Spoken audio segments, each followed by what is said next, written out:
Welcome student. In previous lecture we are learn about Gauss law.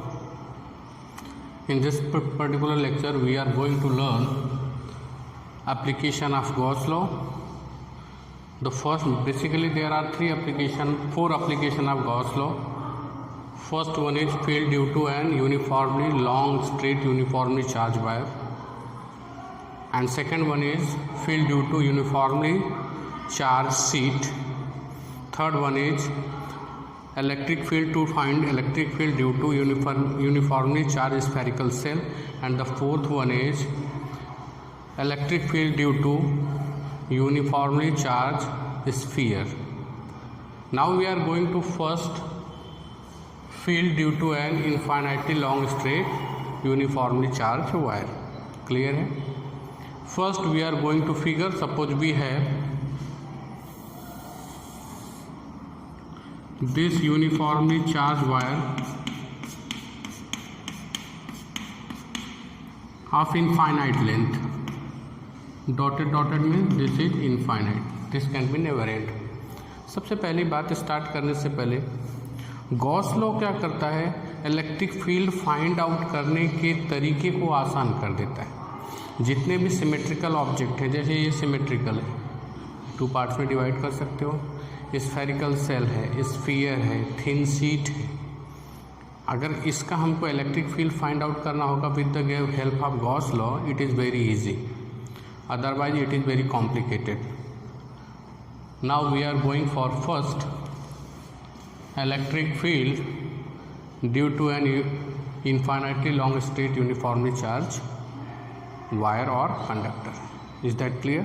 First we are going to figure this is a wire of infinite length. It is uniformly charged, पूरी तरह से charge है.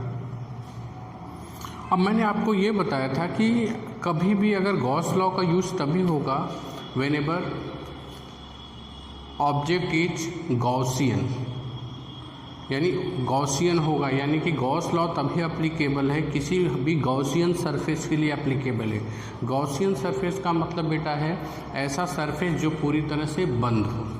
यहाँ पे तो open है, wire से हम इलेक्ट्रिक फील्ड कैसे फाइंड आउट कर सकते हैं? तो अगर गॉस लॉ का यूज करना है, we must make this inside the Gaussian surface. Okay, is that clear?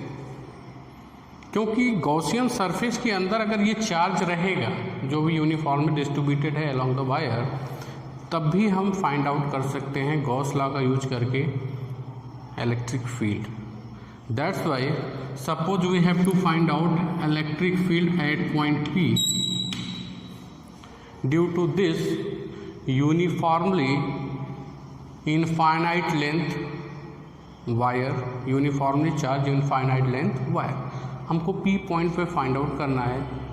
We take a distance P, this point P at distance R from the axis of wire. फिर से सुनो एक बार, ये infinite length का wire था जो uniformly charge है. हमको इलेक्ट्रिक फील्ड की वैल्यू फाइंड आउट करनी है एट पॉइंट P. उसके लिए हमको करना क्या होगा कि this must be Gaussian surface. अगर गॉसियन सरफेस नहीं होगा तो हम बनाएंगे, तभी हम फाइंड आउट कर सकते हैं, तभी हम गॉस लॉ का यूज कर सकते हैं. तो सबसे बड़ी बात है कि अगर हमको किसी पॉइंट P पे हमको फाइंड आउट करना है electric field due to this wire, तो हमको उस P पॉइंट को अज्यूम करते हुए कोई भी गॉसियन सरफेस बना सकते हैं. Does not matter whatever its shape and size. वो क्यूब भी हो सकता है, क्यूबॉइड भी हो सकता है, आपका स्फेरिकल सेल भी हो सकता है, कुछ भी हो सकता है, लेकिन अपनी कन्वीनियंट के अकॉर्डिंग हम गॉसियन सरफेस बनाएंगे. Is that clear? तो मैं क्या करूँगा, एक राइट सर्कुलर सिलेंडर अज्यूम करूँगा.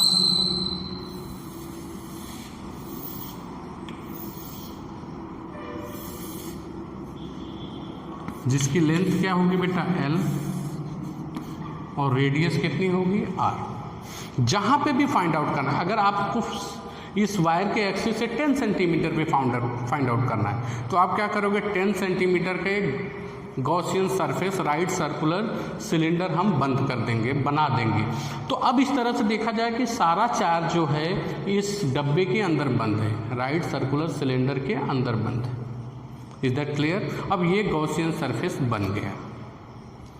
ओके, कोई बात नहीं है, अगर हमको यहाँ पे निकालना होता तो इतनी दूरी का हम सिलेंडर एज्यूम कर सकते हैं। वो डिस्टेंस क्या होती बेटा? हेलो, कुछ भी व्हाटएवर, लेकिन कन्वीनियंट यहाँ पे सिलेंडर इसलिए है कि हमको कुछ लेंथ को अपने आप को उसके अंदर क्या करना है, बंद करना है, यानी कि उसके अराउंड गॉसियन सरफेस बनाना है। तो सिंपल सी बात है, मैंने आर रेडियस का एक राइट सर्कुलर सिलेंडर एज्यूम कर लिया जो कि गॉसियन सरफेस की तरह काम करेगा और सारा चार्ज इसके अंदर क्या होगा, बंद होगा। क्लियर और नॉट? वो कितने लेंथ का वो चार्ज बंद होगा? एल लेंथ का। इनफाइनाइट को तो बना नहीं सकते, इसलिए एल लेंथ का एक एज्यूम करेंगे Gaussian surface. Is that clear?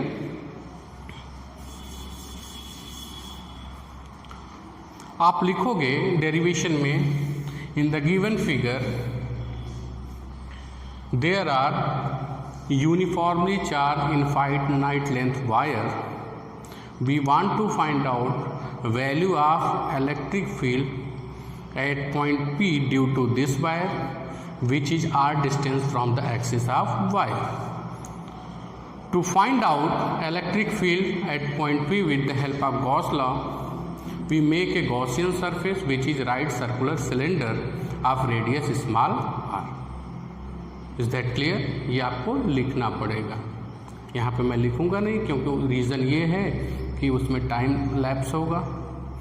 Okay, तो देखते हैं इसको किस तरह से हम डेरिवेशन करते हैं। As we know that cylinder के पास कोई बंद सिलेंडर है, कितने सरफेस होंगे? 3 सरफेसेस होंगे। एक तो ये वाला होगा, दूसरा ये वाला होगा, तीसरा curve surface. First surface is that, second one is that, और तीसरा क्या होगा बेटा? कर्व्ड सरफेस होगा। Is that clear? Is that clear? जैसे आपको ये पेपर है तो राइट सर्कुलर सिलेंडर जब भी बनाओगे तो 3 सरफेसेस होंगे, पहला, दूसरा और ये तीसरा जो कर्व। नाउ अब देखो, इस वाले सरफेस का जो एरिया वेक्टर होगा बेटा, दिस इज ds, इधर की तरफ होगा। क्लियर और नॉट? जाहिर सी बात है, ये सरफेस है, इसका area vector always perpendicular to the surface. A भी मान सकते हो, डी ए भी मान सकते हो, whatever. Is that clear? ds, फिर इंटीग्रेशन कर देंगे इसके लिए। ये मान लो इसको हम नाम दे देते हैं 1 अपने कन्वीनियंट के लिए। सेकेंड सरफेस इज नंबर 2, इसका जो एरिया वेक्टर होगा perpendicular to the surface, it is also ds, क्योंकि सर्कल के दोनों एरियाज क्या होंगे, दोनों तरफ बराबर होंगे। नहीं भी होंगे उसका कोई टेंशन नहीं। दूसरी बात, ये कर्व सरफेस है, इसका एरिया वेक्टर कहीं पे हम यहाँ पे लेते हैं, it is also ds। Curve surface है परपेंडिकुलर, ये कर्व सरफेस है, सपोज दैट ये बेटा कर्व सरफेस है, तो इसका एरिया वेक्टर इस सरफेस से क्या होगा, परपेंडिकुलर होगा। एक एक चीज़ आराम से समझते जाओगे तो चीज़ें इजी हो जाएंगी, बहुत आसान है। अब बात कर लेते हैं इलेक्ट्रिक फील्ड की। चूंकि अगर मैं मान लो अगर मैंने चार्ज अगर इस पे स्प्रेड किया है, सपोज दैट एक सेकेंड, ये आपका चौक है, इसके ऊपर मैंने चार्ज रखा है, यही तो है वायर इनफाइनाइट लेंथ का। इसके ऊपर हमने क्या रखा है, चार्ज यूनिफॉर्मली डिस्ट्रीब्यूटेड है। तो पॉजिटिव चार्ज मैंने लिया है, तो पॉजिटिव से इलेक्ट्रिक फील्ड लाइंस क्या होंगी, अवे होंगी। पॉजिटिव से क्या होते हैं, रेडिकली आउटवर्ड होती हैं, और नेगेटिव के लिए क्या होते हैं, रेडिकली इनवर्ड होती हैं। तो यहाँ से जो इलेक्ट्रिक फील्ड लाइंस होंगी रेडिकली आउटवर्ड, सारी तरफ होंगी, हर जगह पे होंगी, हमको कोई टेंशन लेने की ज़रूरत नहीं है। They are radically outward. Is that clear? Radically outward and this is radically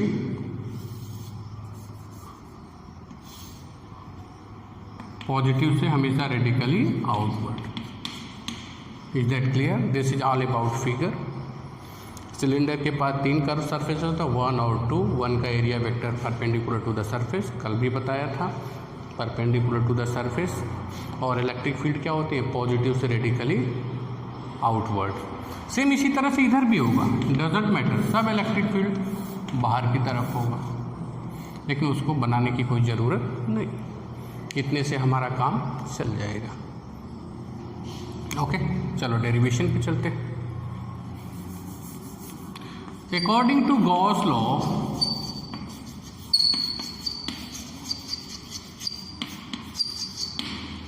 Gauss law ने क्या बोला था? Total flux associated through any close surface is 1/ε0 times of total charge enclosed by the surface. Summation of Q, तो हम Q ही लिखते हैं, मान लो इसके साथ टोटल चार्ज क्यू, सबका समीशन करेंगे क्यू है, हमको पता नहीं है, हमने क्यू मान लिया। Is that clear? ये तो गॉस लॉ था। टोटल फ्लक्स, तो टोटल फ्लक्स इससे 3 तरह से एसोसिएट हो रहे हैं, सरफेस नंबर 1 से, 2 से, और तीसरा जो है आपका कर्व सरफेस है। तो बहुत आराम से देखना। तो टोटल फ्लक्स कितना हो जाएगा बेटा? Through cylinder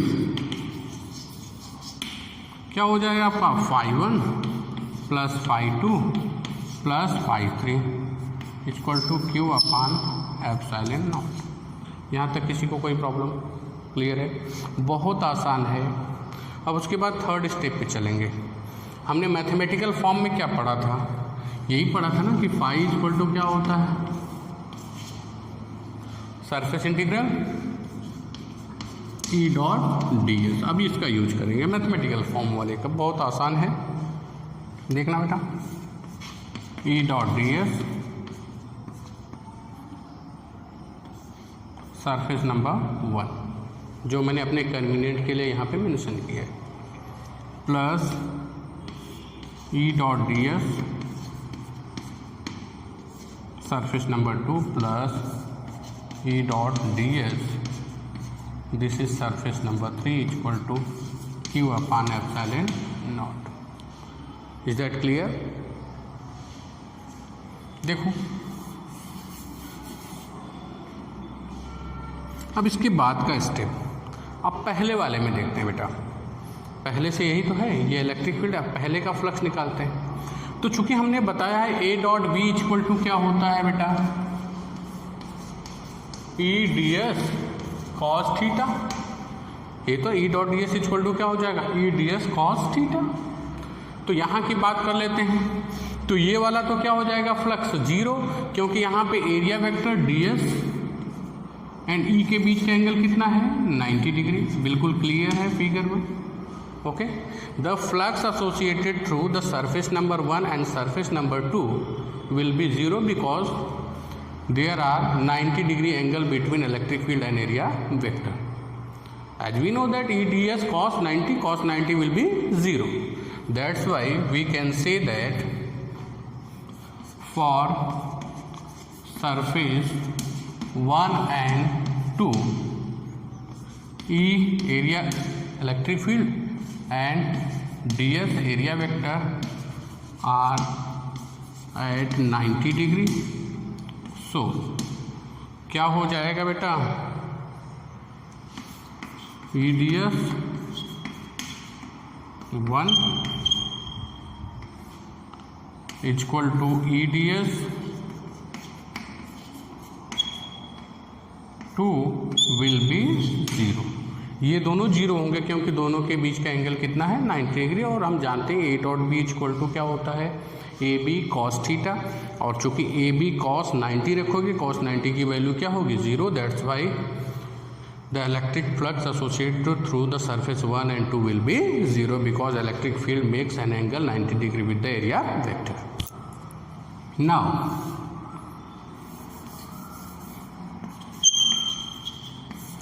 this expression can be written as, सिर्फ अब तीसरा बचेगा, E dot ds third equal to Q/ε0।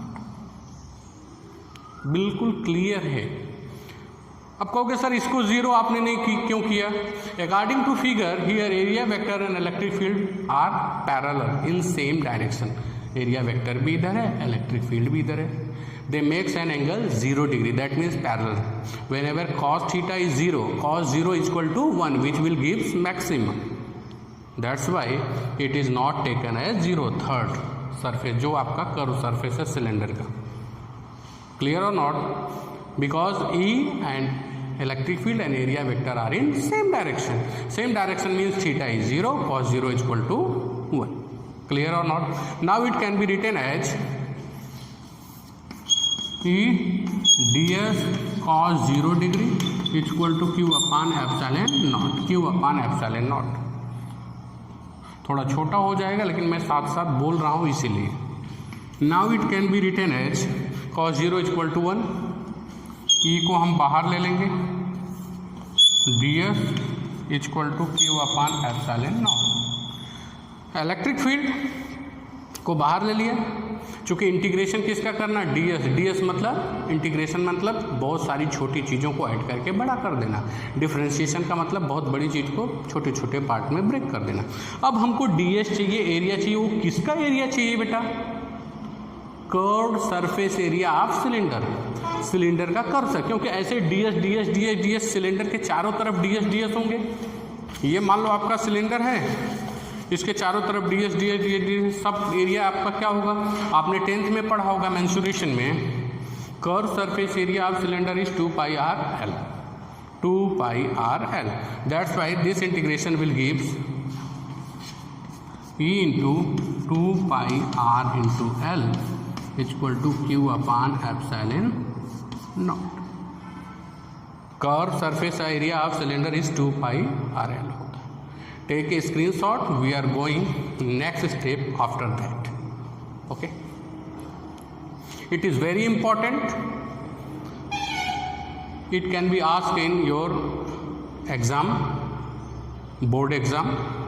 It is also important for various competitive exams. Okay. Now we are moving towards next step.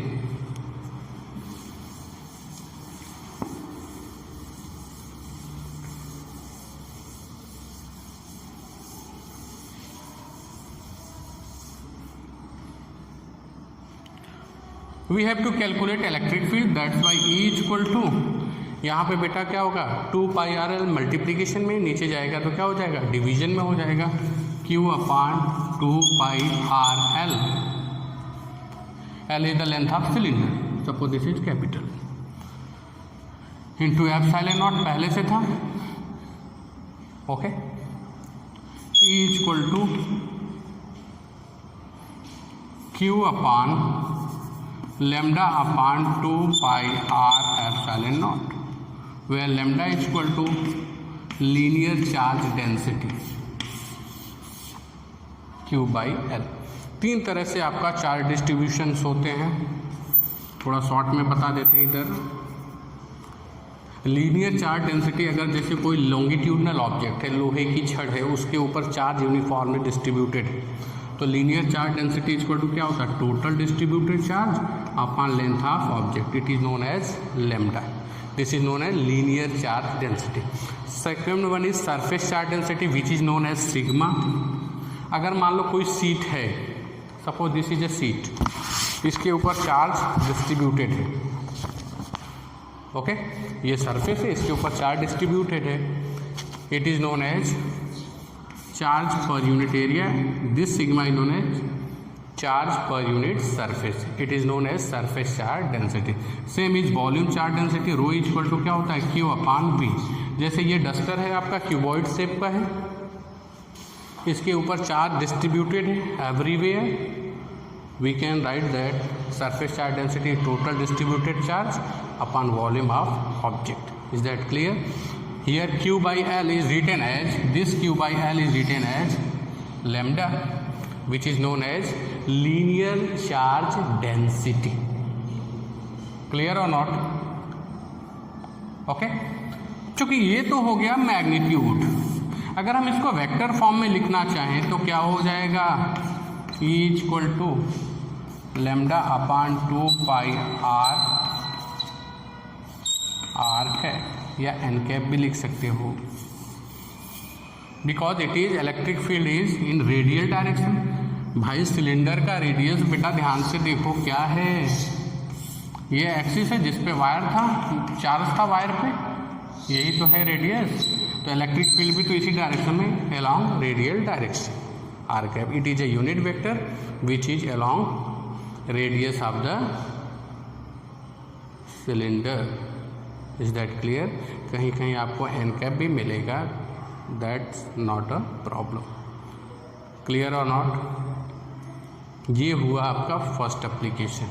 Now we are moving towards next. इसके बाद